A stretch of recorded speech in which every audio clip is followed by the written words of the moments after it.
समीर आज बहुत थक गया था। हवेली में दाखिल होते ही उसने सबसे पहले नैना के बारे में पूछा। साहब जी, वो तो हवेली के पिछले हिस्से में मौजूद हैं। नौकरानी ने नज़रें झुकाते हुए जवाब दिया। और सोनू सोनू कहाँ पर है? साहब जी, वो अपने कमरे में सो रहा है। नैना वहाँ पर क्या कर रही है? उसने गुस्से से पूछा। मैंने तुम्हें क्या कहा था कि उसे हवेली से बाहर निकलने की इजाज़त मत देना। तुम्हें मेरी एक बार कही हुई बात समझ क्यों नहीं आती? वो आज ऑफिस से जल्दी आ गया था। उसका इरादा नैना के साथ वक्त बिताने का था। साहब भी वो कह रही थी कि पौधों की छांट काट करेंगी, और तुमने उसकी बात मान ली। ये कहकर वो जल्दी से हवेली के पिछले हिस्से की ओर गया था, लेकिन वहाँ दूर दूर तक उसका नामो निशान नहीं था। हवेली का पिछला गेट खुला हुआ था, यानी नैना वहाँ से बाहर जा चुकी थी। कहीं नैना की याददाश्त तो वापस नहीं आ गई? उसने बेख्तियार सोचा, और उसका दिल तेजी से धड़कने लगा। नहीं, ऐसा नहीं हो सकता। डॉक्टर ने कहा था उसकी याददाश्त वापस आने में कई महीने लग जाएंगे। समीर ने खुद को तसल्ली दी। अब उसका रुख बाहर की ओर था कि थोड़े ही फासले पर नैना उसे कुछ बच्चों के साथ खेलती नजर आई। वो उनके साथ क्रिकेट खेल रही थी। 18 साल की वो छोटी सी लड़की उस वक्त क्रिकेट खेलती बहुत क्यूट लग रही थी। समीर अपनी जगह पर ठिठक कर रुक गया और गौर से उसके चेहरे को देखने लगा, जहाँ जमाने भर की मासूमियत फैली हुई थी। हटो, मुझे बॉल करवाने दो। जानी पहचानी मर्दानी आवाज़ सुनकर नैना ने जब नज़रें उठाकर देखा तो फिर नज़रें पलटना भूल गईं, क्योंकि वहाँ पर तो उसके समीर जी खड़े थे। बैट उसके हाथ से छूटकर ज़मीन पर गिर गया। उसने सोचा था कि वो समीर के ऑफिस से आने से पहले ही हवेली वापस चली जाएगी, क्योंकि वो जानती थी समीर को उसका हवेली से बाहर निकलना पसंद नहीं है। कहीं ये मुझे फिर से सज़ा तो नहीं देंगे? उसने कांपते हुए सोचा। नहीं, इस बार मैं इनकी कोई भी सज़ा नहीं मानूंगी। समीर के द्वारा दी जाने वाली सजाओं का सोचकर ही वो शर्म की वजह से उसके गाल लाल लाल हो गए थे, क्योंकि समीर की सजाएं बहुत अनोखी होती थीं। वो सजाएं उसे शर्माने पर मजबूर कर देती थीं। समीर की सजा नैना के दिल की धड़कनें बढ़ा देती थी। अरे नैना जी, बॉल फेंकी जरा, हमें भी एक बॉल करवाने दें। हम भी तो देखें कि आप कैसा खेलती हैं।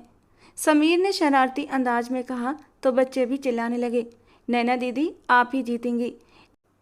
नैना दीदी, एक सिक्सर लगा दें। जबकि नैना की तो सिट्टी पिट्टी गुम हो गई थी अपने सामने मौजूद समीर को देखकर। उसकी पर्सनालिटी ही ऐसी थी कि नाजुक सी नैना की बोलती उसकी मजबूत पर्सनालिटी के आगे बंद हो जाती थी। सिक्सर तो अब मैं लगाऊंगा, लेकिन यहाँ पर नहीं, कमरे में ले जाकर, समीर ने दिल ही दिल में अपने आप से कहा। नैना ने बैट तो उठा लिया था, मगर उसके हाथ अभी भी थर थर काँप रहे थे। उसका वजूद भी धीरे धीरे लरज रहा था। वो यहाँ पर अक्सर ही इन बच्चों के साथ खेलने आ जाया करती थी, और इस बात का पता समीर को आज चला था, क्योंकि आज वो जल्दी हवेली वापस आ गया था। वो पहली ही बॉल पर आउट हो गई थी। शर्मिंदगी के मारे उसने अपनी आंखें बंद कर लीं। समीर मजबूत कदम उठाता हुआ उसके पास गया और उसके हाथ से बैट लेकर जमीन पर फेंक दिया। सख्त पकड़ में नैना की नाजुक कलाई थामी। मना किया था ना, हवेली से बाहर कदम नहीं निकालना। फिर बाहर क्यों निकली? वो उसके कान में धीरे से सरगोशी करता हुआ उसके बेहद करीब खड़ा था। समीर के वजूद से उठती हुई दिलफरेब महक नैना के हवासों पर छाने लगी थी, और नैना का दिल जोरों से धड़कने लगा था। नैना को समझ नहीं आती थी कि उनकी शादी को इतना समय हो गया था, यहाँ तक कि उनका एक 8 महीने का बेटा भी था। फिर वो समीर से इतना शर्माती क्यों थी? उसके करीब आने पर उसकी हालत ख़राब क्यों हो जाती थी? हालांकि अब तो उसे समीर की शरारतों की और उसकी संगत की आदत हो जानी चाहिए थी। समीर की जरा सी छुअन उसके शरीर में करंट दौड़ा देती थी, और इस वक्त भी समीर ने जब उसका हाथ पकड़ा तो उसके पूरे बदन में एक सिहरन सी दौड़ गई थी। उसे हमेशा ऐसा महसूस होता जैसे उसके वजूद पर किसी मर्द का ये पहला स्पर्श हो। अब बोलती बंद क्यों हो गई तुम्हारी? क्यों निकली थी बाहर? वो गुस्से से पूछ रहा था। तो मैं आपका हुक्म की गुलाम तो नहीं हूं ना? समीर जी, मेरा मन अंदर घबरा रहा था, इसीलिए मैं बाहर आ गई। उसने जरा सी एक आँख खोलकर समीर को देखते हुए हिम्मत करके कहा था। उसकी इस दीदा दिलेरी पर समीर की आंखों में हल्की सी चमक उभरी थी। होठों के कोने पर एक हल्की सी मुस्कुराहट। नैना धीरे धीरे अपने खोल से बाहर निकलने लगी थी। उसका हाथ पकड़कर अपने साथ वो ले जाने लगा। अरे समीर भाई, कहाँ ले जा रहे हैं हमारी दीदी को?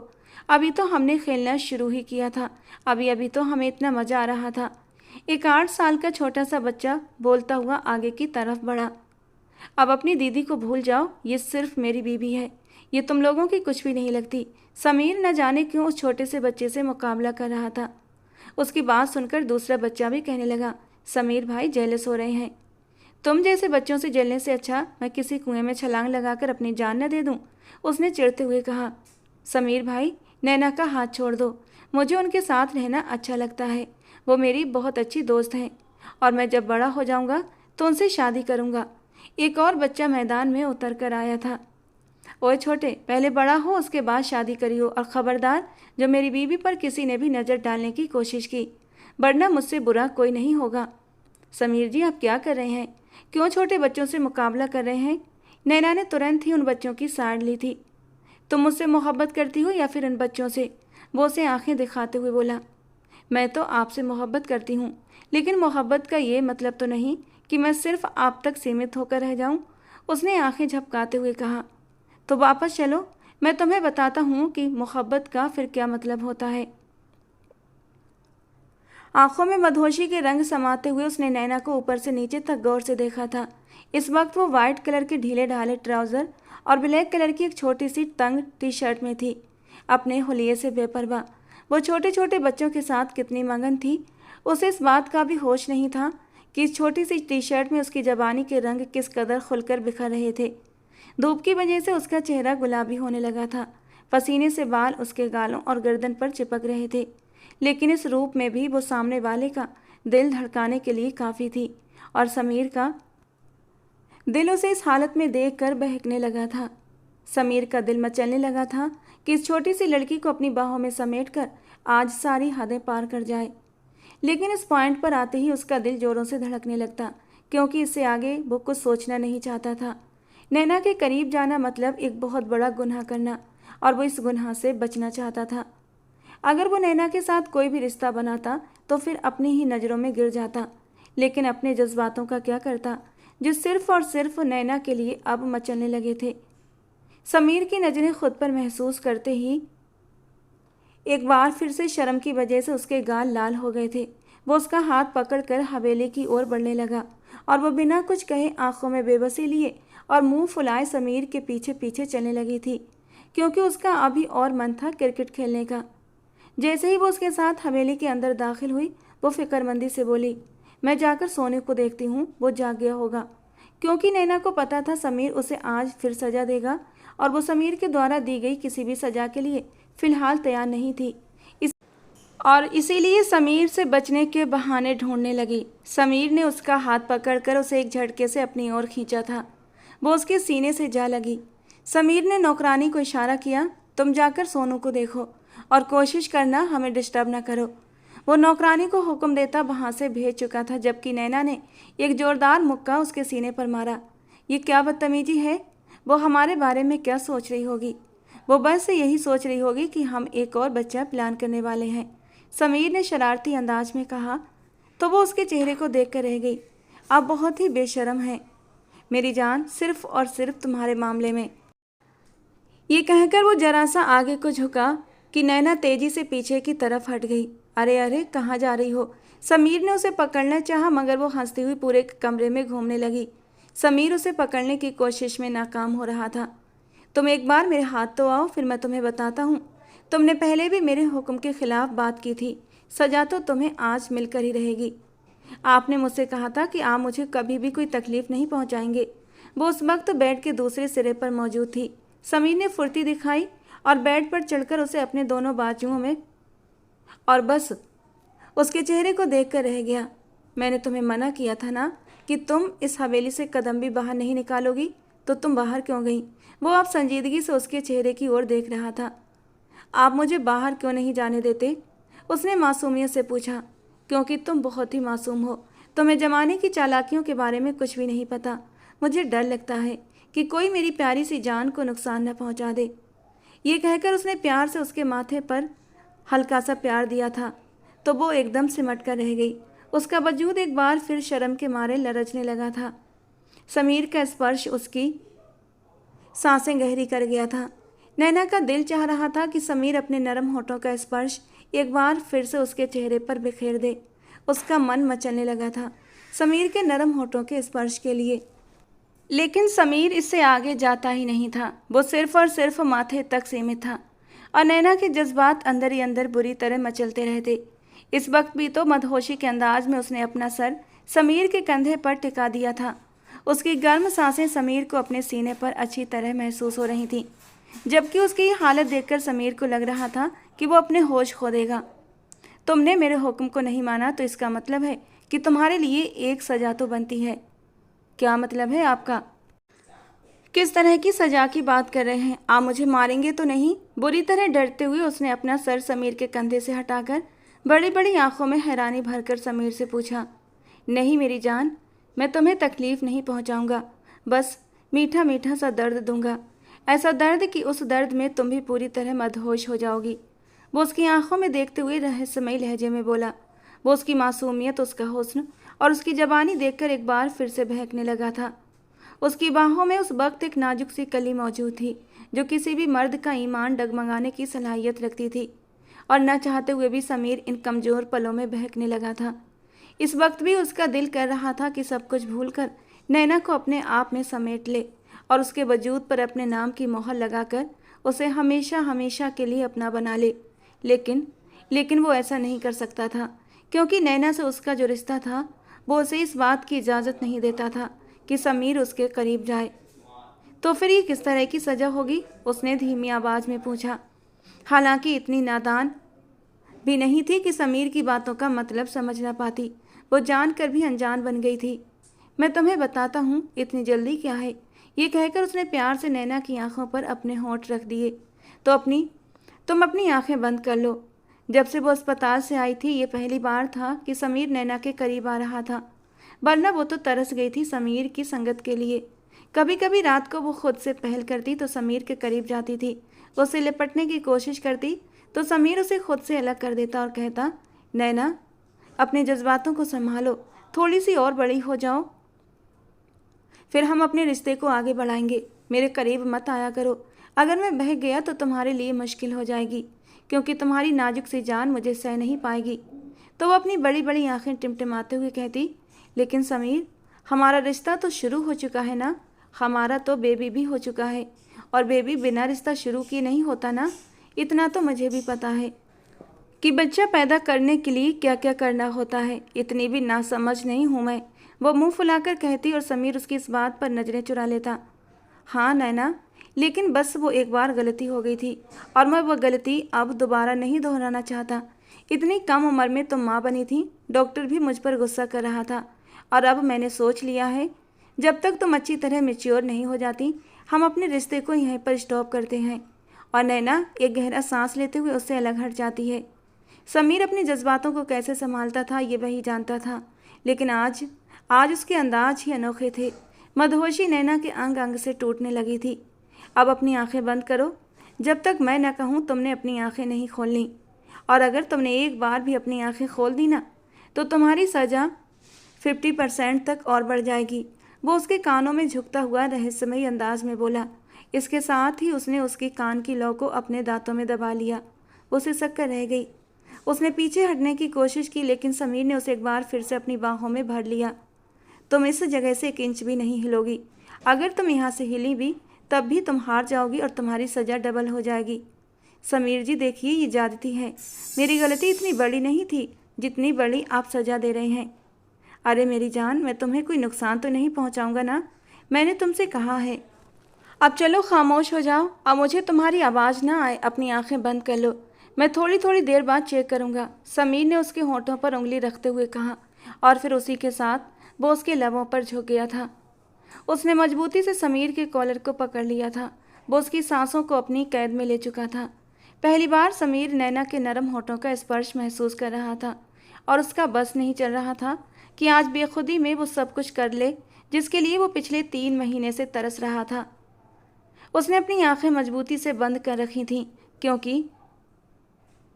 क्योंकि उसे डर लग रहा था अगर उसने आंखें खोली तो सज़ा डबल हो जाएगी। समीर ने काफ़ी देर तक उसे अपने काबू में रखा, कभी वो उसके निचले तो कभी उसके ऊपर होंठ को।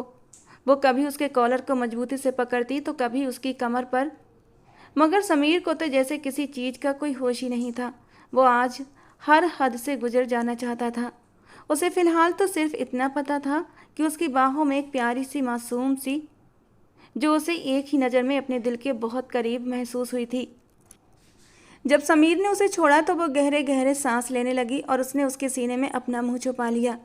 तुमने आंखें खोल दी हैं नैना, समीर ने शरारती अंदाज में कहा तो वो सहम कर बोली, नहीं प्लीज़। शर्म के मारे नैना की हालत ख़राब हो रही थी। मेरी जान, हम लोगों की पहले ही डील हुई थी और तुम्हें पता है कि मैं अपनी डील का कितना पक्का हूँ।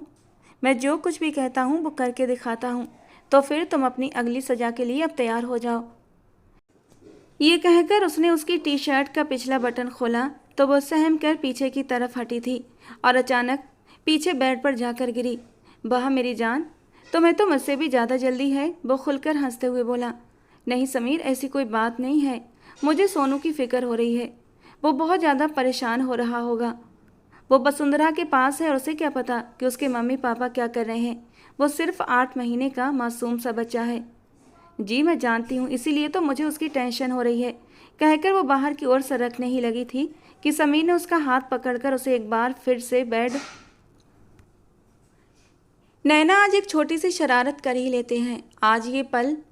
आज ये बेचैन दिल कुछ ज़्यादा ही बेचैन है, वो जज्बातों से चूर लहजे में बोला था। पिछले 3 महीनों से वो अपने ऊपर कंट्रोल करने की कोशिश कर रहा था, लेकिन अब उसका कंट्रोल ख़त्म हो गया था। वो उस लड़की से शिद्दत से मोहब्बत करने लगा था और अब उस लड़की को अपने नाम करना चाहता था। उसने उसकी कमर पकड़कर नैना को उठाया और एक बार फिर से उसकी शर्ट के, जबकि वो बार बार कंफ्यूज हो रही थी, कभी दाईं तरफ मुँह छुपाने की कोशिश करती तो कभी बाईं तरफ उसकी शर्ट में घुसने की कोशिश करती थी। जब समीर ने ये देखा तो ठंडी सांस छोड़ते हुए उसने अपनी शर्ट उतार कर फेंक दी। ये तो चीटिंग है समीर, वो मासूमियत से बोली थी। उसके अंदाज पर समीर को बेहिसाब उस पर प्यार आया था।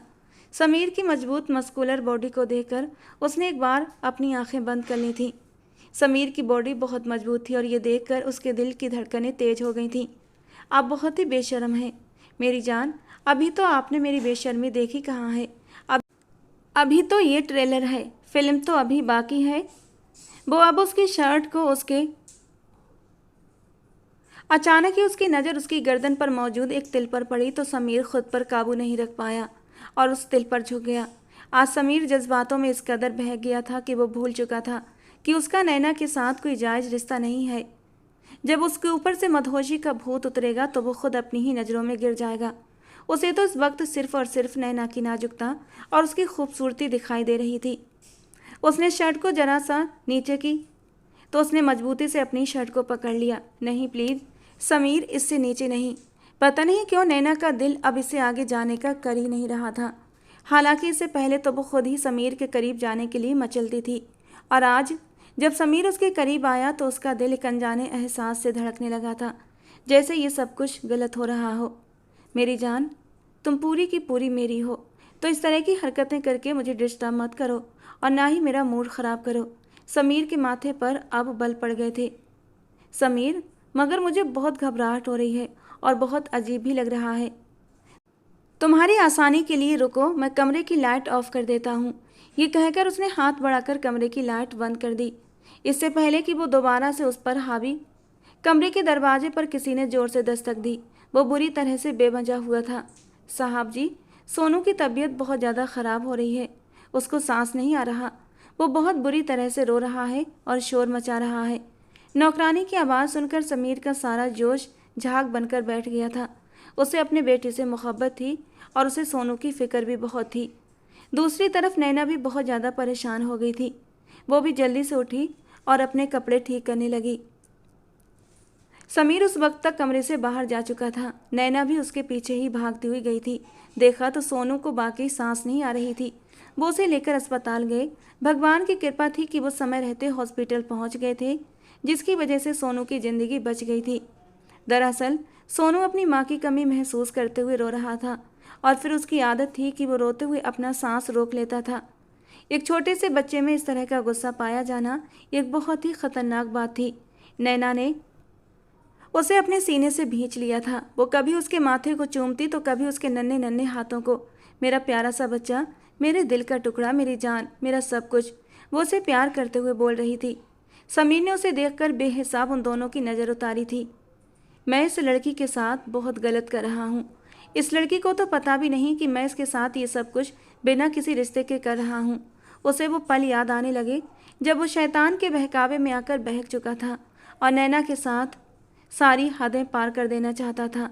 शायद भगवान उसे इस पाप को होने से बचाना चाहता था, इसीलिए उसने सोनू की तबीयत खराब कर दी थी और वो ये बड़ा पाप करने से बच गया था। समीर ने उसे देखकर बेख्याली में सोचा और उसे खुद पर गुस्सा आने लगा था और पछतावा भी होने लगा था कि वो क्यों एक मासूम लड़की की ज़िंदगी बर्बाद कर रहा था। मगर वो अपने दिल का क्या करता। उसका दिल बुरी तरह से नैना पर फिदा हो गया था और ये बात आज की नहीं बल्कि उस वक्त की थी जब उसने नैना को पहली बार देखा था। जब भी उसे वो लम्हे याद आते तो उसकी आंखें खुशी से चमकने लगती थी। ये अलग बात थी कि बाद में वो नैना से दूर भी हो गया था, मगर नैना को कभी भूल नहीं पाया था। उसका चेहरा कभी भी उसके दिल से जुदा नहीं हुआ था। और फिर जब 2 सालों के बाद फिर से उसने उस दिन नैना को देखा तो खुद पर काबू नहीं रख पाया था। समीर की निगाहों के सामने गुजरे हुए लम्हे घूमने लगे थे। वो एक तपती हुई दोपहर थी जब समीर अपनी कज़न को लेने के लिए उसके कॉलेज गया था। यूँ तो उसे ये काम सबसे जहर लगता था क्योंकि उसे लड़कियों की जात से ही उलझन महसूस होती थी। वो बहुत हैंडसम और ख़ूबसूरत था, वो इस बात से भी अच्छी तरह परिचित था और अभी वो मेडिकल के लास्ट ईयर में भी था। बहुत जल्दी ही वो डॉक्टर भी बनने वाला था। जब उसकी नज़र कॉलेज के दरवाजे से निकलती एक खूबसूरत लड़की पर पड़ी, उसके साथ बाकी भी लड़कियां मौजूद थीं, मगर समीर की नज़र उसी पर अटक गई थी। बेशक वो बहुत हसीन थी और आसमान से उतरी कोई परी मालूम होती थी। उसके चेहरे पर चमकने वाले हल्के हल्के पसीने के कतरे और फिर उसकी नाक पर मौजूद गुस्सा, वो उन सब लड़कियों से अलग थलग मालूम हो रही थी। और फिर समीर की नज़र अगले ही पल उसके साथ चलती अपनी कज़न पर पड़ी। गुस्से में मौजूद वो लड़की उसकी कज़न के साथ ही उसकी गाड़ी के करीब आकर खड़ी हो गई थी। समीर को तो अपनी आंखों पर यकीन नहीं हो रहा था। आज पहली बार उसे कॉलेज आना बुरा नहीं लगा था, बल्कि पहली बार उसने अपनी कज़न पर गुस्सा भी नहीं किया था। रिया ने उसे देखा तो फ़ौरन से कहने लगी, सॉरी समीर भाई, असल में टीचर्स ने मिड टर्म का सिलेबस बताने के लिए हम लोगों को रोक लिया था, जिसकी वजह से देर हो गई। नैना खामोशी से उसके करीब ही खड़ी थी। उसने अपने मुंह से एक शब्द भी नहीं बोला था। उसने अभी तक अपनी निगाहें झुकाई हुई थीं और उसके माथे पर बल भी पड़े हुए थे। समीर भाई, ये मेरी दोस्त है नैना, ये आज हमारे साथ ही जाएगी। आप प्लीज़ इसे भी इसके घर तक ड्रॉप कर दीजिएगा। इसकी बहन आज नहीं आ रही। हाँ हाँ, बेफिक्र हो जाओ, टेंशन वाली बात ही नहीं है, समीर ने पुरजोश अंदाज में कहा तो रिया उसके इस अंदाज पर ठिठक गई थी और आंखें छोटी करके उसके चेहरे को गौर से देखने लगी, जैसे अंदाज़ा लगाने की कोशिश कर रही हो कि समीर के दिल में लड्डू क्यों फूट रहे हैं। उसकी नज़रों के माने समझते हुए वो जल्दी से होश की दुनिया में आया और संजीदगी से कहने लगा, अब जल्दी से गाड़ी में बैठो, मेरा टाइम ख़राब मत करो, मुझे एक मीटिंग के सिलसिले में भी जाना है। नैना ने पिछली सीट का दरवाज़ा खोला और बैठ गई, जबकि रिया फ्रंट सीट पर अपना बैग रखकर सवार हो गई। रिया का घर पहले आता था लेकिन नैना का बाद में। यार तुम टेंशन न लो, ये बिल्कुल तुम्हारे भाई जैसे ही हैं, ये तुम्हें तुम्हारे घर तक ड्रॉप कर देंगे। तुम इनको एड्रेस बता दो, पापा घर पर शोर कर रहे हैं, मैं जाकर उनसे मिल लूँ। रिया ने नैना को तसल्ली दी तो वो थोड़ी सी कन्फ्यूज हो गई, क्योंकि रिया की हमराही में समीर के साथ सफ़र करना कोई बुरी बात नहीं थी, मगर अकेले उस अजनबी इंसान के साथ सफ़र करना वो थोड़ी सी अनकंफर्टेबल हो चुकी थी। समीर ने गाड़ी को आगे बढ़ाया और फिर एक जगह रोक कर उससे कहने लगा, क्या मैं आपका ड्राइवर हूँ? जबकि उसके सवाल पर वो बेवकूफ़ों की तरह उसके चेहरे को देखने लगी। समीर ने फिर से वही सवाल दोहराया, क्या मैं आपको आपका ड्राइवर लगता हूँ? इस बार उसने ना में सिर हिला दिया। तो फिर पीछे क्यों बैठी हो, आगे आकर बैठी ना। वो थोड़ी सी शर्मिंदा हो गई और फिर अपना बैग उठाकर फ्रंट सीट पर जाकर बैठ गई। समीर उसे छोटे छोटे सवाल कर रहा था, जिनका वो बहुत ही नपे तुले अंदाज में जवाब दे रही थी। उसे न जाने क्यों अब समीर की मौजूदगी में उलझन महसूस होने लगी थी। वो उसे उसके घर के सामने ड्रॉप कर चुका था। उसने हमेशा से यही सोचा था कि जिस लड़की को वो पहली ही नज़र में पसंद कर लेगा वो उसी लड़की को अपनी ज़िंदगी में शामिल करेगा, और नैना का शुमार उसी लड़की में होने लगा था। थोड़ा वक्त और गुजरा तो उस पर यह राज भी ओपन हुआ कि नैना एक अनाथ लड़की थी, जिसके माँ बाप का उसके बचपन में ही देहांत हो गया था। उसके चाचा चाची ने उसकी परवरिश की थी। उसका कजन नीलेश समीर का दोस्त बन गया था। अब तो समीर का उसके घर में भी आना जाना लगा रहता था। एक दिन जब वो लॉन्ज के अंदर दाखिल होने लगा तो अचानक ही पानी से भरा गुब्बारा उससे आकर टकराया था और ये किसी और की नहीं बल्कि नैना की शरारत थी। वो लम्हों में भीग चुका था, उसके सारे कपड़े खराब हो गए थे, जबकि नीलेश उसके पीछे जाकर छुप गया था। वो अपनी कजन नैना की हरकतों से अच्छी तरह परिचित था। समीर ने गुस्से से चेहरा उठाया तो सामने ही वो नादान सी लड़की खड़ी थी। आई एम सॉरी, मुझे अंदाजा नहीं था। उसकी आंखों में अचानक आंसू आ गए। समीर के दिल को कुछ हुआ। वो उसे तकलीफ पहुंचाने के बारे में सोच भी नहीं सकता था, इसलिए फ़ौरन से कहने लगा, कोई बात नहीं, आप रिलैक्स हो जाइए, लेकिन प्लीज़ रोइए नहीं। नीलेश ने हैरत से आंखें फाड़ कर समीर को देखा।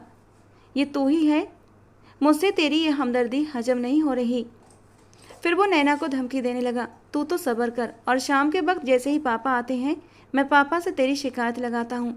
जो मर्जी आए मेरी शिकायत लगाना, लेकिन मैं तो साफ साफ मुकर जाऊँगी। ये कहकर वो बाल लहराती हुई अपने कमरे में चली गई थी, क्योंकि एक बात का तो उसे भी यकीन हो गया था, समीर उसके खिलाफ गवाही नहीं देगा, तो इसका मतलब था वो सेफ जोन में थी।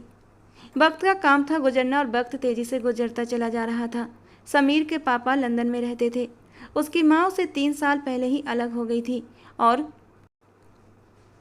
वो अपने दूसरे शौहर के साथ जर्मनी में रहती थी। वो एक टूटी हुई फैमिली का हिस्सा था।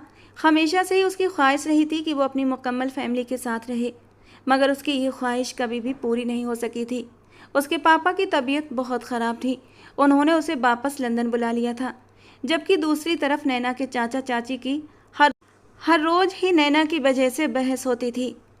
उसकी चाची उससे नफरत करती थी और उसे घर पर रखने के लिए बिल्कुल भी तैयार नहीं थी। मजबूरन उसके चाचा ने उसे हॉस्टल भेज दिया था। 16 साल की वो छोटी सी लड़की अकेले ही हॉस्टल में सब कुछ मैनेज करती थी। वहाँ पर उसने बहुत कुछ सीख भी लिया था और ज़माने के थप्पड़ों का मुकाबला करना भी जान चुकी थी। समीर जब लंदन अपने पापा के पास पहुँचा तो वो अपनी ज़िंदगी की आखिरी सांसें ले रहे थे। उन्होंने अपने बेटे का हाथ मजबूती से पकड़ा और विनती करते हुए कहने लगे, मेरी आखिरी ख्वाहिश पूरी कर दो समीर, मेरा भरम रख लो, मेरे दोस्त की बेटी से शादी कर लो, उसका हमारे सिवा कोई सहारा नहीं है। समीर को लगा था आसमान उसके सिर पर आकर गिरा है। वो तो यहाँ अपने पापा को नैना के बारे में बताने के लिए आया था, जबकि मरते हुए बाप की आखिरी ख्वाहिश सुनकर उसके शब्द मुंह में ही दब कर रह गए थे। उसकी आंखें हैरत से फटी की फटी रह गईं। इससे पहले कि वो कुछ और कहता, डॉक्टर उसे अपने साथ बाहर ले गया। प्लीज़ कोई भी ऐसी बात मत करना जिससे तुम्हारे पापा को और भी टेंशन हो, वरना उनकी कंडीशन और भी बिगड़ सकती है। फिलहाल तुम्हारे पापा जो कुछ भी कह रहे हैं उसे मान लो। वो बहुत सहनशीलता से डॉक्टर की बात सुनने लगा और फिर ना चाहते हुए भी उसने अपने पापा की बात मान ली। अपनी पहली मोहब्बत का गला घोंट कर अपने पापा की आखिरी ख्वाहिश को पूरा कर दिया। उसने उनके दोस्त की बेटी से चुपचाप शादी कर ली। कोमल एक नंबर की बिगड़ैल लड़की थी। इस बात का अंदाज़ा उसे शादी की पहली रात ही हो गया था। जब समीर उसके करीब होने लगा तो उसने हाथ के इशारे से उसे रुकने को कहा था और समीर हैरत से कोमल को देखने लगा। क्या बात है कोमल, क्या तुम्हें मेरा छूना पसंद नहीं आया? समीर का सवाल इग्नोर करके कोमल ने अपना सवाल किया था। क्या तुम्हारे पास प्रोटेक्शन है? उसकी बात पर समीर का मुंह हैरत से खुला का खुला रह गया। पहली रात की दुल्हन के मुंह से ऐसी बात सुनना शायद समीर ने सपने में भी नहीं सोचा था। प्रोटेक्शन? लेकिन कोमल, हम तो पति पत्नी है ना, और फिलहाल मैं कोई प्रोटेक्शन लेना नहीं चाहता। क्यों? ताकि अगले ही साल तुम मेरी गोद में अपना बच्चा डाल दो और मैं घर गृहस्थी की चक्की में पिसकर रह जाऊं। मेरी सारी खूबसूरती ख़राब हो जाए और तुम बाहर मुंह मारते फिरो। यही चाहते हो ना तुम? कोमल ने एक एक शब्द चबाते हुए कहा था और समीर एक गहरा सांस लेकर उसके करीब बैठकर उसका हाथ थाम गया। वो अपने रिश्ते की शुरुआत कड़वाहट भरे रवैयों से नहीं करना चाहता था। वो पूरी सच्चाई और ईमानदारी से इस रिश्ते को आगे बढ़ाना चाहता था और पूरी ज़िंदगी इस रिश्ते को निभाना भी चाहता था। कोमल, कैसी बातें कर रही हो? बच्चा तो हमारी फैमिली को आकर पूरा करेगा, हमारे प्यार को और भी बढ़ा देगा। बल्कि मुझे तो बच्चे बहुत ही प्यारे हैं। मैं तो जल्द से जल्द एक नन्हा मुन्ना सा बच्चा अपने आंगन में खेलता देखना चाहता हूँ। कोमल ने तुरंत अपना हाथ समीर के हाथ से खींचा था। मेरे सामने इस तरीके की बातें मत करो समीर, मुझे ये सब पसंद नहीं है। अगर तुम्हारे पास प्रोटेक्शन है तो प्लीज़ लाइट बंद करके तुम मेरे करीब आ सकते हो, वरना वो रहा सोफ़ा, मेरे करीब आने की ज़रूरत नहीं है। और समीर अपना सा मुंह लेकर रह गया था। उसे अपनी नई नवेली दुल्हन से इस बात की उम्मीद नहीं थी। वो चुपचाप चेंज करके सोफे पर अपना तकिया लेकर लेट गया था, जबकि कोमल भी आराम से पूरे बेड पर सुकून से लेट चुकी थी। थोड़ी देर में उसकी गहरी सांसें कमरे में गूंजने लगी थीं, यानी वो गहरी नींद की वादियों में उतर चुकी थी। समीर काफ़ी देर तक खुद को समझाने और बहलाने की कोशिश करता रहा। शादी की पहली रात चाहे लड़का हो या लड़की बहुत ज़्यादा उत्साहित रहते हैं और कुछ सपने समीर ने भी सजा लिए थे, और अब जबकि उसकी दुल्हन उसके सामने मौजूद थी तभी उसके करीब नहीं जा सकता था। वो अपने जज्बातों को कैसे काबू कर रहा था ये वही जानता था, लेकिन उसके दिल में अब कोमल की तरफ से गांठ पड़ चुकी थी और फिर समीर दोबारा उसके करीब नहीं गया था, बल्कि दोनों के बीच बातचीत भी बस नाम मात्र के लिए होती थी। जब तक समीर अपने काम से वापस आता कोमल सो चुकी होती थी और वो अपना तकिया उठाकर आराम से सोफे पर लेट जाता। शादी की पहली रात के बाद से अब उसे दोबारा से कोमल की तलब महसूस भी नहीं हुई थी, शायद इसलिए क्योंकि शादी की पहली रात ही कोमल ने उसे बुरी तरह झटक दिया था और ये बात समीर की गैरत को गवारा नहीं हुई थी। एक रात कोमल को खुद ही समीर की तलब महसूस होने लगी। जब समीर सोफे पर सो रहा था वो उसके करीब आई थी, उसके पहलू में सटकर बैठ गई थी। किसी के नरम वजूद का एहसास होते ही समीर को एहसास हुआ था और उसने झट से अपनी आंखें खोल दी। अपने करीब बैठी कोमल को देखकर उसे हैरत का एक झटका लगा था। इस वक्त वो होश उड़ा देने वाले रूप में उसके सामने बैठी थी, लाल रंग का गाउन पहने जिसकी डोरियां उसने खोल रखी थीं और उसकी खूबसूरती साफ दिखाई दे रही थी। आंखों में जो रंग थे वो समीर 1 मिनट में भांप चुका था। वो धीरे से उसके और भी करीब हुई थी और उसकी शर्ट के बटन खोलते हुए उसके चौड़े सीने पर अपने होंठ रख चुकी थी और फिर बेतहाशा समीर को चूमने लगी। समीर तो जैसे अपनी जगह पत्थर बन गया था। कोमल हर बार उसे एक नया झटका देती थी और ये झटका कुछ ज़्यादा ही जानलेवा था। I need you Sameer, please मुझे सुकून दो, वो मदहोश अंदाज में बोल रही थी। समीर उसे झटक देना चाहता था। शादी की पहली रात ही उसने भी समीर को धुतकार दिया था, फिर वो कैसे उसे अपने करीब आने देता। लेकिन कोमल की नरम छुअन में वो धीरे धीरे बहकने लगा। कोमल ने अपने नरम होठों का स्पर्श समीर के होठों पर रखा और धीरे धीरे वो उसके होठों को प्यार से छूने लगी थी, तो समीर खुद को रोक नहीं पाया। उसने मदहोशी में कोमल के नाजुक वजूद को अपनी बाहों में भर लिया। कोमल समीर को लेकर बेड पर आ चुकी थी। जज्बातों का तेज तूफान में दोनों बहने लगे थे, लेकिन जब समीर आखिरी मोमेंट पर पहुंचा तो कोमल ने उसकी तरफ एक पैकेट बढ़ाया था। पहले प्रोटेक्शन, उसके बाद आगे का काम। समीर अब इस कंडीशन में था कि कोमल से दूर नहीं जा सकता था और मजबूरन उसे कोमल की बात माननी पड़ी। धीरे धीरे समीर ने अब अपने आप को समझा लिया था कि अगर कोमल अभी बच्चा नहीं चाहती तो कोई बात नहीं, लेकिन समीर ये नहीं जानता था कि कोमल एक अय्याश तबीयत की मालिक थी। एक मर्द पर उसका गुजारा नहीं होता था। उसकी बहुत से मर्दों के साथ दोस्तियां भी थीं, जिनके साथ वो घूमने जाती और देर देर तक आउटिंग्स भी करती थी। कभी वो उनके साथ क्लब्स जाती तो कभी उन्हें अपने घर पर पार्टी में बुला लेती। जब समीर ये सब देखता तो उसका खून गुस्से से खौलता था। जिस दिन उसका कोमल के साथ विवाह हुआ था उस दिन उसने खुद से एक वादा किया था कि अब वो नैना के बारे में कभी भी नहीं सोचेगा, बल्कि अपनी बीवी के साथ वफादार रहेगा। लेकिन अपनी बीवी की हरकतें देखकर उसे कोमल के साथ वफादार रहना भी मुश्किल लगने लगा था। कुछ अर्सा और गुजरा तो कोमल उम्मीद से हो गई। उम्मीद की किरण समीर की ज़िंदगी में जागी थी कि शायद अब कोमल अपनी हरकतों से बाज आ जाएगी, क्योंकि एक माँ के लिए अपना बच्चा ही सब कुछ होता है। लेकिन ये समीर की सिर्फ गलतफहमी साबित हुई थी। बच्चा पैदा करके कोमल जिम्मेदारियों में बंधना नहीं चाहती थी और ना ही अपनी खूबसूरती ख़राब करना चाहती थी। जब डॉक्टर ने उसे बताया कि वो उम्मीद से है तो उसका चेहरा हैरत के मारे सफ़ेद पड़ गया था। उसने उसी वक्त डॉक्टर से कह दिया, मुझे ये बच्चा नहीं चाहिए। डॉक्टर हैरानी से कोमल का चेहरा देख रही थी। अगर आपको बच्चा नहीं चाहिए तो आपको पहले से सावधानियां रखनी चाहिए थी, और अब जबकि आप उम्मीद से हो गई हैं तो मुझे लगता है आपको इस बच्चे को जन्म देना चाहिए। ये तो आपका पहला बच्चा है ना। अगर आपने बच्चे को गिराया तो आगे चलकर भी आपके लिए प्रॉब्लम्स क्रिएट हो सकती हैं। लेकिन कोमल जिद पर अड़ी हुई थी कि मेरा ये आखिरी फैसला है, मुझे ये बच्चा नहीं चाहिए तो नहीं चाहिए। गुस्से से पैर पटकती वो क्लिनिक से बाहर चली आई थी और समीर को अस्पताल में ही छोड़कर खुद ही गाड़ी ड्राइव करके घर आ गई थी। और समीर गुस्से से मुट्ठियां भींच कर रह गया था। वो अपने पापा की वजह से मजबूर था, लेकिन अब कोमल उसकी मजबूरी का नाजायज फायदा उठाने लगी थी। समीर तो खुशी के मारे दीवाना हो गया था कि उसका खून, उसका बच्चा इस दुनिया में आएगा। वो कैब लेकर घर पहुंचा था, जहां कोमल का गुस्से के मारे बुरा हाल था। समीर को देखते ही वो समीर का गिरेबान पकड़कर उस पर चीखने चिल्लाने लगी। वो ये बच्चा हरगिज भी नहीं चाहती थी, जबकि समीर चाहता था ये बच्चा इस दुनिया में आए। जब उसे पता चला कि कोमल इस बच्चे को गिराना चाहती है, तो वो उसके सामने हाथ जोड़कर खड़ा हो गया था। भगवान से डरो कोमल, ये जुल्म मत करो। लेकिन कोमल अपनी जिद से 1 इंच भी पीछे नहीं हट रही थी। ये सब कुछ तुम्हारी गलती का नतीजा है समीर। जब मैंने कहा था मेरे पास बिना किसी प्रोटेक्शन के मत आना, तो उस रात तुमने इतनी बड़ी गलती कैसे कर दी? कोमल, गलती सिर्फ मेरी नहीं, उसमें गलती तुम्हारी भी थी।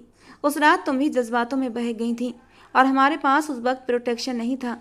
मैंने तुम्हें बोला भी था, लेकिन तुम्हें खुद पर कंट्रोल नहीं था। समीर ने कोमल को उसकी गलती याद दिलाई, लेकिन वो कोमल ही किया जो अपनी गलती मान ले। उसने साफ कह दिया कि मैं ये बच्चा गिरा दूंगी। समीर पूरी रात स्टडी रूम में रहा था। रह रहकर उसके दिमाग में अपने मासूम बच्चे का चेहरा घूम रहा था। उसने सोच लिया था किसी न किसी तरह उसे अपना बच्चा बचाना होगा। उसे ये तो पता था कोमल लालची तबीयत की लड़की है। अगली सुबह कोमल के सामने खड़ा था। कोमल हॉस्पिटल जाने के लिए उस समय तैयार खड़ी थी और समीर का दिल धक से रह गया था। कोमल, मैं तुम्हें इस बच्चे की कीमत दूंगा। तुम जितने पैसे मांगोगी मैं उतने पैसे दूंगा, लेकिन प्लीज़ 9 महीने तक इस बच्चे को अपनी कोख से जुदा मत करो। कुछ पल के लिए कोमल ठिठक गई थी। उसे पता था कि समीर के पास दौलत की कमी नहीं है। ये उसके लिए एक अच्छा मौका था। वो जितने पैसे चाहती थी समीर से ऐंठ सकती थी और उसके बाद अपने बॉयफ्रेंड राहुल के साथ एक ऐश भरी जिंदगी गुजार सकती थी। अगर उसके पापा मरने से पहले उसका हाथ समीर के हाथ में न दे गए होते, तो वो कभी भी समीर से शादी न करती, क्योंकि वो तो राहुल से प्यार करती थी और अब उसे राहुल के पास जाने का एक और मौका मिल रहा था। वो तुरंत मान गई थी। ठीक है, मैं तुम्हें तुम्हारा बच्चा पैदा करके दूंगी, लेकिन उसके बदले मुझे पूरे 5 करोड़ रुपये चाहिए और बच्चा पैदा करने के बाद मेरा इस बच्चे से कोई संबंध नहीं रहेगा। और समीर को और क्या चाहिए था? वो खुशी के मारे दोबारा जी उठा था। एक एग्रीमेंट साइन हुआ था। इसके बदले में समीर ने कोमल को 5 करोड़ देने का फैसला किया था और ये वादा भी किया था कि वो उसे आज़ाद कर देगा, क्योंकि कोमल उससे आज़ादी भी मांग रही थी। 5 करोड़ और फिर आज़ादी का नाम सुनकर वो बहुत ज़्यादा पुरजोश हो गई थी। उसे और क्या चाहिए था? एक ऐश भरी जिंदगी। उसकी माँ को भी उसकी असलियत का पता चल गया था, इसीलिए उन्होंने अपनी बेटी से हर तरह का रिश्ता तोड़ दिया था। उन्होंने उसे पैसे देना भी बंद कर दिया था। तो अब ये 5 करोड़ ही उसका आखिरी सहारा थे। मगर समीर जानता था ऐसी औरतों के लिए 5 करोड़ की रकम भी बहुत कम ही होती है। दूसरी तरफ नैना के चाचा चाची भी उसे छोड़कर लंदन जाकर शिफ्ट हो गए थे। वो अब अपने बेटे नीलेश के साथ हमेशा के लिए वहीं रहने चले गए थे। चाचा ने एक आखिरी कोशिश की थी कि वो अपनी भतीजी को अपने साथ लेकर जाएं, लेकिन चाची ने साफ मना कर दिया था और उन्हें तसल्ली भी दी थी, फिक्र मत करें, हम हर महीने इसके लिए पैसे भेज दिया करेंगे, आपको इसकी टेंशन लेने की ज़रूरत नहीं। वो हॉस्टल में ही रह रही थी और वहीं रहकर पढ़ाई भी कर रही थी। उसके लिए वो माहौल अच्छा था। चाची हर महीने उसे पैसे तो भेजती थी, मगर वो इतने ज़्यादा नहीं होते कि वो ऐशो आराम कर सके। उसका बस गुजारा ही चलता था। अब तो उसने छोटे मोटे ट्यूशन पढ़ाना भी शुरू कर दिए थे। जैसे तैसे करके उसकी ज़िंदगी धीरे धीरे गुजर रही थी और वो भी बस अब अपनी ज़िंदगी पर गुजारा ही कर रही थी। दूसरी तरफ समीर अपने बच्चे को दुनिया में लाने के लिए हर तैयारी पूरी कर चुका था। वो बहुत खुश था, जबकि कोमल इन 8 महीनों में उस बच्चे को अपने पेट में संभालते संभालते बुरी तरह परेशान हो चुकी थी और समीर उसके हर तरीके से नखरे उठाता था। अगर 5 करोड़ का लालच न होता तो कोमल कभी भी बच्चे को जन्म न देती। बस 5 करोड़ की आस में वो दिन गुजारती चली जा रही थी। लेकिन भगवान को कुछ और ही मंजूर था। प्रेगनेंसी का 8वां महीना चल रहा था कि कोमल के पेट में तेज दर्द शुरू हो चुका था। वो दर्द से बुरी तरह बिलबिलाने लगी थी और ये भी कोमल की गलती की वजह से ही हुआ था। आज कोमल का बर्थडे था और उसने घर पर ही एक पार्टी अरेंज की थी। अपने दोस्तों के साथ मिलकर उसने खूब हल्ला गुल्ला किया था, ड्रिंक भी की थी। समीर ने उसे कितना रोका था, लेकिन वो नहीं मानी थी और फिर शराब के नशे में उसका पैर फिसल गया और वो गिर गई थी। समीर उसे तुरंत डॉक्टर के पास लेकर गया था, लेकिन उस वक्त डॉक्टर ने कोई परेशानी वाली बात नहीं बताई थी, लेकिन अब रात होते होते कोमल की तबीयत अचानक बिगड़ गई थी। वो तुरंत कोमल को लेकर अस्पताल पहुंचा था, लेकिन कोमल की हालत धीरे धीरे बहुत ज़्यादा ख़राब हो चुकी थी। डॉक्टरों की हजार कोशिशों के बाद भी बच्चे के जन्म के वक्त ही कोमल का देहांत हो गया। वहीं कोमल का अंतिम संस्कार करने के बाद समीर अपने 8 दिन के बच्चे को लेकर एक बार फिर से हिंदुस्तान आ गया था और हिंदुस्तान में ही एक हॉस्पिटल में जॉब करने लगा। समय धीरे धीरे बीतता जा रहा था। उसने अपने बच्चे के लिए एक आया रखी हुई थी। उसकी कुल दुनिया उसका बेटा सोनू ही था। सोनू अब धीरे धीरे 8 महीने का हो चुका था। अपने बेटे के साथ साथ वो अपने प्रोफेशन को भी अच्छे से ध्यान देता था। वो अब एक बहुत बड़ा जाना माना डॉक्टर बन चुका था। दूर दूर से उसके पास मरीज आते थे। उसके हाथों में जादू था। वो जिस मरीज का भी इलाज करता वो ठीक हो जाता था। और 2 बरस बाद हॉस्पिटल के सुनसान कॉर्नर में जब वो दाखिल हुआ तो एक जानी पहचानी सी खुशबू ने उसके दिल को जकड़ लिया था। वही महक, वही सांसों की आहट। एक पल को यूँ महसूस हुआ जैसे वक्त थम गया हो, जैसे हर धड़कन ने रुककर उस लम्हे को सलाम किया हो। सामने पेशेंट रूम के अंदर शीशे के पार एक कमज़ोर सा सफ़ेद वजूद एक चादर में लिपटा बैठा था। उसकी आंखों में वो रोशनी नहीं रही थी। चेहरे पर पहचान का कोई असर तक नहीं था। मगर वो वही चेहरा था, वही जिसे बरसों पहले उसने भगवान से अपनी प्रार्थनाओं में मांगा था, दुआओं में रो रो कर पुकारा था। उसके कदम भारी हो चुके थे, मगर दिल की धड़कनें तेज हो रही थीं। उसने हिचकिचाते हुए दरवाज़ा खोला और अंदर कदम रखा। कमरे की हवा में खामोशी का राज था। सिर्फ दिल की चीखें थीं जो सुनाई दे रही थीं। ये वही है, उसके दिल ने पुकारा, मगर उसे कुछ याद नहीं था। नैना की नज़र उस पर पड़ी थी, लेकिन उसमें कोई चमक नहीं थी, कोई पहचान नहीं थी। वो आंखें जो कभी उसके आने से जगमगा उठती थीं, आज बिल्कुल खाली थीं। नर्स, ये लड़की, शब्द उसके होंठों से टूट कर निकले थे। सर, पता नहीं कौन है, कहाँ से आई है, इसका कोई रिकॉर्ड नहीं है, क्योंकि इसकी याददाश्त जा चुकी है। अब जबकि ये पूरी तरह ठीक हो चुकी है तो हॉस्पिटल के मैनेजमेंट ने इसे अनाथ आश्रम में भेजने का फैसला लिया है, और इस बार वो उसे अपने हाथों से फिसलने नहीं दे सकता था। वो धीरे से नैना के पास आया और प्यार से उसके चेहरे को छूते हुए कहने लगा, तुम ठीक तो हो ना? तुम्हें कोई तकलीफ़ तो नहीं हुई? मुझे माफ़ कर देना नैना, मैं तुम्हारे पास नहीं आ सका था। और फिर उसने एक कहानी बना दी कि एक रात वो नाराज़ होकर घर से निकल आई थी। उसने अपने बच्चे को और समीर को भी नज़रअंदाज कर दिया था। वो उसे पूरे 2 दिन तक तलाश करता रहा, मगर आज वो उसे अस्पताल में मिल गई तो उसे पता चला कि उसका एक्सीडेंट हुआ है, जिसकी वजह से वो अपनी याददाश्त खो चुकी है। नैना ने जब ये सब कुछ सुना तो उसने अपने दिमाग पर दबाव डालने की कोशिश की, मगर उसके सिर में दर्द होने लगा था। समीर ने उसे तसल्ली दी और कहा, फिक्र मत करो नैना, सब कुछ ठीक हो जाएगा, तुम्हें धीरे धीरे सब कुछ याद आ जाएगा। फिलहाल घर वापस चलो, हमारा बेटा सोनू तुम्हारा इंतजार कर रहा है। उसने खामोशी से समीर का हाथ थाम लिया और उसका हाथ थामते हुए उसे एक पल के लिए भी अजीब नहीं लगा था, बल्कि उसे यूं महसूस हो रहा था जैसे वो शख्स उसके दिल के बहुत करीब रह चुका हो। समीर उसे लेकर अपनी हवेली वापस आ गया था। उसने सब नौकरों को अपने सामने जमा किया और उन्हें 2 टूक अंदाज में समझा दिया था कि तुम सब लोग नैना को अब छोटी मालकिन कहकर पुकारोगे और उसको यही बताओगे कि वो मेरी बीवी है और सोनू उनका बेटा है। लेकिन वो अंदर ही अंदर इस बात से परेशान भी था कि अगर नैना की याददाश्त वापस आ गई और उसने सोनू की वजह से उसे अपनाने से इनकार कर दिया तो वो क्या करेगा। और कभी कभी वो खुदगर्ज हो जाता था, चुपके से भगवान से प्रार्थना करता कि नैना की याददाश्त कभी वापस ना आए और हमेशा नैना उसके पास रहे, उसके करीब। वक्त तेज़ी से गुजरता जा रहा था। नैना उसके और सोनू के बेहद करीब होती जा रही थी। सुबह जब वो उठती तो सबसे पहले समीर के लिए अपने हाथों से नाश्ता बनाती थी। धीरे धीरे उसे समीर की चाहत होने लगी थी। उसके करीब होना चाहती थी, लेकिन समीर उससे एक दूरी बना लेता था।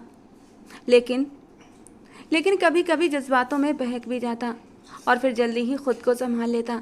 उसे पता था नैना से उसका जायज़ रिश्ता नहीं है। अगर कभी नैना की याददाश्त आ गई तो वो उससे नज़रें नहीं मिला पाएगा।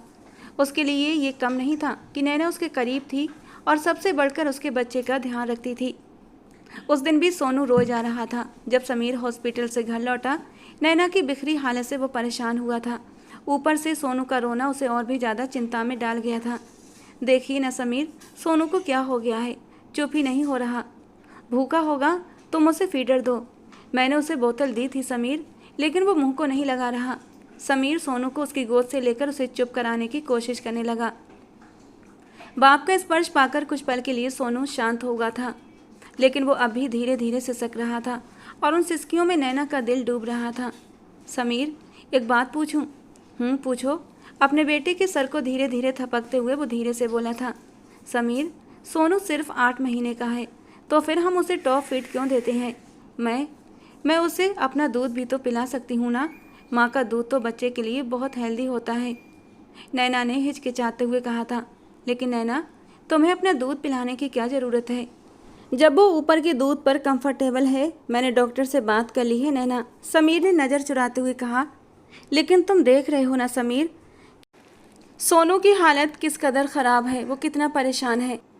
आप मुझे दें, मैं इसे अपना दूध पिलाऊंगी। उसकी जिद पर समीर परेशान हुआ था। वो सोनू को दूध कैसे पिला सकती थी? ना तो सोनू उसका बेटा था और ना ही वो कभी माँ बनी थी। वो तो अब तक कुंवारी थी। वो सोनू को समीर की गोद से ले चुकी थी, क्योंकि सोनू ने फिर से रोना शुरू कर दिया था। उसने बोतल सोनू के मुंह से लगाई तो उसने दूध फ़ौरन बाहर निकाल दिया। देखा ना समीर आपने, अब बस, मैं सोनू को और भूखा नहीं देख सकती। आप कमरे से जाएं, मैं सोनू को फीड करा दूंगी। ये कहकर उसने सोनू को अपनी गोद में लिटाया और अपने कुर्ते को जरा सा ऊपर हटाने लगी, लेकिन समीर ने आगे बढ़कर फ़ौरन उसका हाथ रोक दिया था। स्टॉप नैना, तुम ऐसा कुछ नहीं करोगी। लेकिन क्यों समीर, आखिर वजह क्या है? मैं अपने ही बच्चे को अपना दूध क्यों नहीं पिला सकती? जब तुमने सोनू को जन्म दिया था, तुम्हारी तबीयत ख़राब हो गई थी और तब से ही डॉक्टर की सलाह पर सोनू टॉप फीड पर है, और अब एकदम से तुम्हारा दूध देना मुझे लगता है सही नहीं है। एक बार मैं डॉक्टर से बात कर लूँ, उसके बाद तुम इसे अपना दूध दे देना। वो उसकी शर्ट को सही करता हुआ सोनू को गोद में लेकर बाहर निकल गया और वो एक गहरी सांस लेकर रह गई। सोनू के पेट में दर्द था और इसीलिए वो कुछ खा पी नहीं रहा था। कुछ दिन दवाई लेने के बाद सोनू ठीक हो गया था। एक दिन वो उसके साथ ही लॉन में बैठी हुई थी। उसने अपना सर समीर के कंधे पर रखा हुआ था। उन दोनों के एक साथ रहते हुए लगभग 2 महीने गुजर चुके थे। इस दौरान समीर उसके करीब तो गया था, मगर उसने अब तक अपनी कोई भी हद पार नहीं की थी। वो फूलों जैसी उसे रौंदना नहीं चाहता था और ना ही उसकी ज़िंदगी को बर्बाद करना चाहता था। वो अभी ख्वाहिश करने लगा था कि जल्द से जल्द नैना की याददाश्त वापस आ जाए, ताकि वो उसे शादी की पेशकश कर सके। तुम मुझसे कितनी मोहब्बत करती हो नैना? समीर ने उसके बालों की लटें उसके कानों के पीछे करते हुए कहा था। वो उस वक्त उसके कंधे पर सर रखकर बैठी हुई थी। मैं आपसे आपकी सोच से भी ज़्यादा मोहब्बत करती हूँ। क्या आप आसमान में मौजूद इन तारों को गिन सकते हैं? उसने मासूमियत से आसमान की तरफ देखते हुए समीर से सवाल किया था। तो समीर ने तेज़ी से सर नाम में हिला दिया। तो इसका मतलब है कि आप मेरी मोहब्बत का अंदाज़ा भी नहीं कर सकते। मेरी मोहब्बत आपके लिए बहुत ज़्यादा है। तुम्हारा दिल नहीं करता मेरे करीब आने को? पति पत्नी की कुछ ज़रूरतें होती हैं जो पति पत्नी एक दूसरे से ही पूरी करते हैं। क्या तुम्हें वो ज़रूरत महसूस नहीं होती? वो धीरे से उसके गालों को छूते हुए बोला था। तो वो तेज़ी से उससे दूर हट गई। क्योंकि मुझे आपसे बहुत शर्म महसूस होती है समीर, और पता नहीं क्यों जब आप मेरे करीब आते हैं तो मेरा दिल घबराने लगता है। और समीर जानता था कि ये सब कुछ किस वजह से है। अभी तक उन दोनों में कोई रिश्ता नहीं था। नैना ने इस अनुभव को अभी तक महसूस ही नहीं किया था। वो इस चीज़ से अनजान थी और यही वजह थी कि वो हिचकिचा जाती थी। मैं सोच रहा हूँ नैना कि हम एक बार फिर से शादी कर लें। उसने डरते डरते अपने दिल की बात जुबान पर लाने का फैसला किया। मगर समीर, हमारी तो पहले ही शादी हो चुकी है, उसने मासूमियत से जवाब दिया। हाँ, मगर मेरा दिल कर रहा है हम एक बार फिर से शादी कर लें। समीर ने फ़ौरन अपना इरादा बताया, क्योंकि अब बहुत थक चुका था वो, और अब और ज़्यादा नैना से दूर रहना नहीं चाहता था। लोग मजाक बनाएंगे कि बच्चे की पैदाइश के बाद हम लोग शादी कर रहे हैं। वो हंसने लगी थी। उसकी हंसी भी उसकी तरह ही खूबसूरत थी। उन लोगों को यहाँ पर बैठे हुए थोड़ी ही देर हुई थी कि नौकर भागता हुआ आया। साहब जी, आपसे नीलेश साहब मिलने के लिए आए हैं। नीलेश बरसों के बाद अमेरिका से वापस आया था। नीलेश का नाम सुनकर उसके दिमाग में एक धमाका हुआ था और फिर गुजरा हुआ अतीत उसकी आंखों के सामने घूमने लगा। नैना अपना सिर जमीन पर पकड़कर बैठ चुकी थी। धीरे धीरे उसे सब कुछ एकदम से ही याद आने लगा था। डॉक्टर ने यही तो कहा था कि कोई एक शब्द, कोई एक हादसा ऐसा होगा जिसके याद आने पर उसकी याददाश्त वापस आ जाएगी, और ऐसा ही हुआ था। नैना तुम ठीक तो हो ना? वो उसको कंधे से पकड़ते हुए फिक्रमंदी से बोला था, जबकि उसने शिकायत भरी नज़रों से समीर की ओर देखा था। आपने मुझसे झूठ बोला? उसे अपनी आवाज़ किसी गहरी खाई से आती हुई महसूस हुई थी। समीर ने उसे कुछ कहना चाहा, मगर वो उसकी बात सुने बगैर ही भागती हुई अपने कमरे में चली गई। 2 घंटे तक वो कमरे में ही बंद रही थी। वो नीलेश से मिलने के लिए भी अपने कमरे से बाहर नहीं आई थी। समीर के साथ गुजरे हुए लम्हे उसकी आंखों के सामने घूम रहे थे, और फिर अतीत में समीर का उसे प्यार भरी नज़रों से देखना, और फिर अचानक ही उसकी ज़िंदगी से चले जाना। और जब समीर अचानक उसे छोड़कर चला गया था, वो समीर की याद में कितना तड़पी थी। उसने तो समीर की आंखों में अपने लिए मोहब्बत का पैगाम देखा था। फिर समीर ने अपनी मोहब्बत का इजहार क्यों नहीं किया था? मोहब्बत का इजहार किए बिना ही वो उसे अकेला छोड़कर क्यों चला गया था? सब कुछ उसे याद आ चुका था। सोनू उसका बेटा नहीं था, ये बात भी उसे अब समझ में आ गई थी। और उस दिन उसका एक्सीडेंट भी नहीं हुआ था, बल्कि किसी ने उसे सीढ़ियों से धक्का दिया था। वो हॉस्टल की ही एक लड़की थी। उसका मंगेतर नैना से प्यार करने लगा था, और वो उस लड़की से मंगनी तोड़कर नैना से शादी करना चाहता था। और यही बात नैना के रूममेट को गवारा नहीं थी। नैना को रास्ते से हटाने के लिए उसने नैना को सीढ़ियों से धक्का दे दिया था, और फिर बाद में किसी ने उसे अस्पताल में एडमिट करवा दिया था, और अस्पताल में यही बताया गया था कि इसका एक्सीडेंट हुआ है।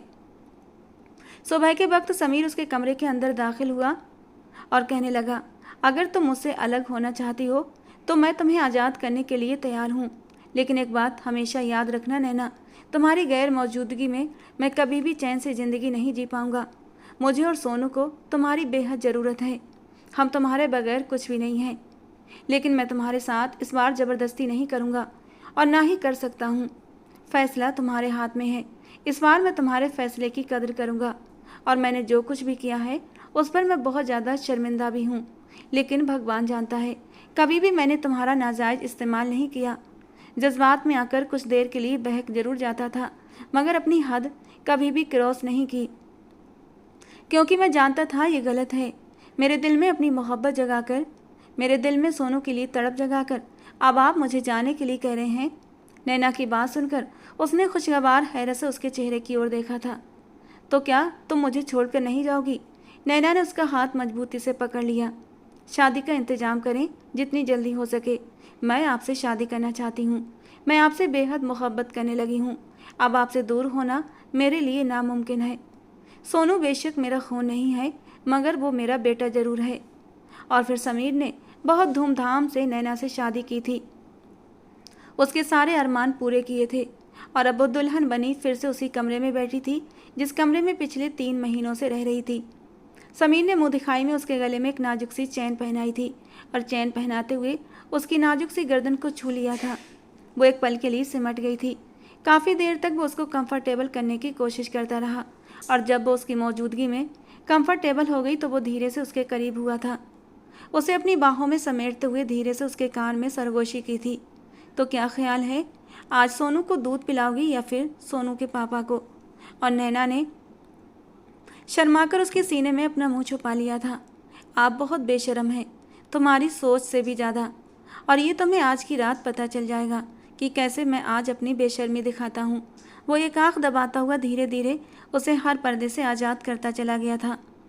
उसकी हर शरारत पर वो शर्म से लाल होती थी, और उसका ये शर्मीला रूप देखकर वो जोर से हंस पड़ा था। जिंदगी बहुत खूबसूरत हो गई थी। उसने सोनू को अपनी आगोश में समेट लिया था। एक सगी माँ की तरह उसकी परवरिश करने लगी थी। भले उसने सोनू को जन्म नहीं दिया था, लेकिन उसके दिल में सोनू की ममता कम नहीं हुई थी।